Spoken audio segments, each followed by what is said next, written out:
आपका स्वागत है। बागपत पहुंची साध्वी प्राची ने अतीक अहमद पर गंभीर आरोप लगाए हैं।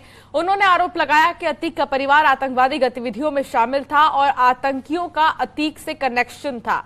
उन्होंने कहा कि योगी बाबा का प्रदेश है और सबका हिसाब हो रहा है, इसीलिए जांच होने पर योगी जी को भी अलकायदा से धमकियां मिल रही हैं। उन्होंने कहा कि अतीक आतंकवादी था और उसने प्रयागराज में 2500 लोगों को मारा था और जब एक आतंकवादी मारा गया है तो उसे शहीद बताया जा रहा है। आतंकवादी कनेक्शन अतीक से है। अतीक की फैमिली साइस्ता वगैरह सब निकलेंगे, चिंता ना करिए।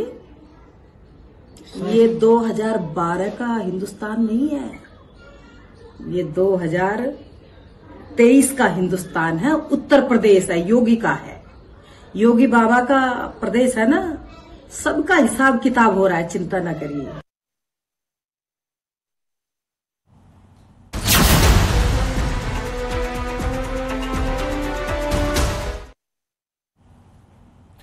गुड्डू मुस्लिम के मददगार को लेकर बड़ा खुलासा हुआ है। पुलिस जांच में एक मीट कारोबारी का नाम सामने आया है। पुलिस के रडार पर है रईस नाम का मीट कारोबारी।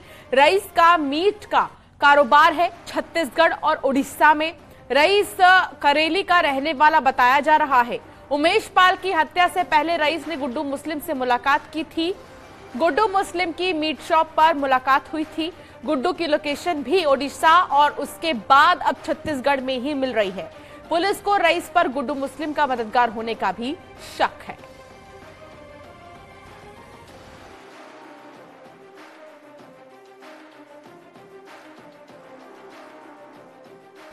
उमेश पाल हत्याकांड में प्रयागराज पुलिस की जांच में एक बड़ा खुलासा हुआ है। दरअसल रईस नाम का एक मीट कारोबारी जो चकिया का रहने वाला है, वो उमेश पाल हत्याकांड से महज कुछ देर पहले गुड्डू मुस्लिम की इसी शॉप पर गुड्डू मुस्लिम से मिलने पहुंचा था।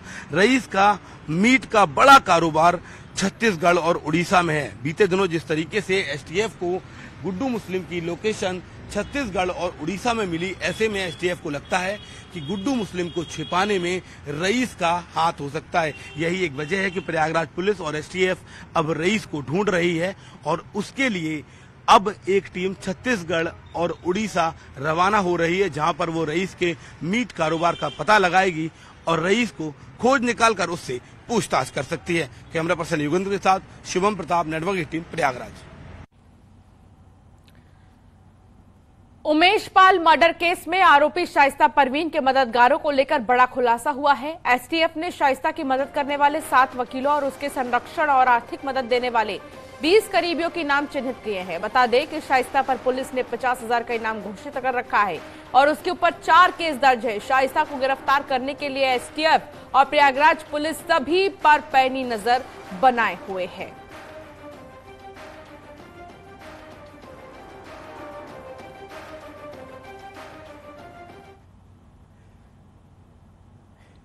अब बात होगी पहलवानों के धरने को लेकर, जहां दिल्ली में लगातार ये धरना जारी है। दिल्ली पुलिस की ओर से सुप्रीम कोर्ट में जवाब दाखिल की गई है। सॉलिसिटर जनरल ने जवाब दाखिल किया है। एफआईआर दर्ज करने में आपत्ति नहीं है, ये दिल्ली पुलिस ने कहा है। एफआईआर से पहले प्रारंभिक जांच की जरूरत है, ये भी दिल्ली पुलिस ने कहा है। पहलवानों की तरफ से कपिल सिब्बल ने कहा कि इस पर हलफनामा दाखिल करेंगे। सुप्रीम कोर्ट ने कहा जब तक हमारे पास पुख्ता मटेरियल ना हो तब तक हम भी कुछ नहीं करते। यह ऐसा मामला है जिसमें एक नाबालिग भी पीड़ित है। आप अपना जवाब शुक्रवार तक दाखिल कीजिए। तो शुक्रवार तक का समय दिया गया है पुलिस को और शुक्रवार तक इसमें जवाब दाखिल करना ही होगा। लेकिन इन सब के बीच जो पहलवानों का धरना है वो लगातार जारी है और इसमें एफआईआर दर्ज करने को लेकर है। पुलिस का कहना है एक तरफ कि हमें कोई आपत्ति नहीं है एफआईआर दर्ज करने में, लेकिन इसके लिए पुख्ता सबूत भी होने चाहिए। एफआईआर दर्ज करने में आपत्ति नहीं है, ये कहा गया। एफआईआर से पहले जांच जरूरी होती है और जांच के बाद ही कुछ कर सकते हैं। इसके अलावा कपिल सिब्बल जो है पहलवानों की तरफ से हलफनामा दाखिल करेंगे। दिल्ली में पहलवानों के धरने को लेकर शुक्रवार का दिन जो है बेहद ही महत्वपूर्ण होने वाला है। 28 अप्रैल को, क्योंकि इस पूरे मामले में सुनवाई होगी दोबारा से, शुक्रवार का दिन बताया जा रहा है और शुक्रवार को एक बार फिर से इस पूरे मामले में कोर्ट की तरफ से सुनवाई होगी, जिसमें कि पुलिस के जवाब के साथ साथ पहलवानों के लिए भी इस दिन को देखने के लिए तमाम जो लोग हैं वो मौजूद रहेंगे। सुशील पांडे संवाददाता हमारे साथ जुड़ गए हैं। सुशील, देखिए, पुलिस ने जो बात कही है कि एफआईआर दर्ज करने में कोई आपत्ति नहीं है, लेकिन इसके लिए जांच जरूरी है। अब सवाल है कि जांच करने से रोक कौन रहा है और शुक्रवार को क्या होगा? जी देखिए, कल फिलहाल रेसलिंग फेडरेशन ऑफ इंडिया के जो चेयरमैन हैं ब्रिजभूषण, उनको लेकर फिलहाल तमाम पहलवानों ने सुप्रीम कोर्ट में अर्जी दाखिल की थी और ये कहा था कि इस पूरे मामले में जो यौन शोषण का आरोप उनके ऊपर लगाया गया था, उस मामले में सुप्रीम कोर्ट सुनवाई को तैयार हो गया और दिल्ली पुलिस को नोटिस जारी किया। आज दिल्ली पुलिस सुप्रीम कोर्ट पहुंची और उसकी तरफ से ये कहा गया कि इस पूरे मामले में जो शिकायत मिली है, उस शिकायत में एफआईआर दर्ज करने में उन्हें कोई आपत्ति नहीं है, लेकिन उस एफआईआर दर्ज होने से पहले उन्हें कुछ जांच करने की आवश्यकता है। ऐसे में सीजीआई की तरफ से ये कहा गया कि आप इस पूरे मामले में बिल्कुल जांच करें, लेकिन हम आपको जांच से रोक भी नहीं रहे हैं, लेकिन जो जांच में मटेरियल है उस मटेरियल को आप सुप्रीम कोर्ट के समक्ष शुक्रवार को जरूर रखें। कपिल सिब्बल जो रेसलर्स पहलवानों की तरफ से सुप्रीम कोर्ट में उनकी तरफ से बात कही गई, उसमें उन्होंने कहा कि उनके पास इस मामले से जुड़े हुए कुछ और तथ्य हैं जिनको वो हलफनामे के तौर पर सुप्रीम कोर्ट में दाखिल करेंगे। सुप्रीम कोर्ट ने कपिल सिब्बल से कहा कि निश्चित रूप से वो हलफनामा दाखिल करें।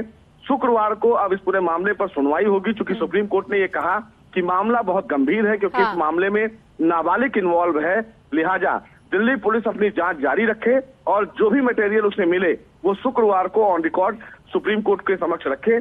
शुक्रवार को सुप्रीम कोर्ट इस पूरे मामले पर आगे की सुनवाई करेगा।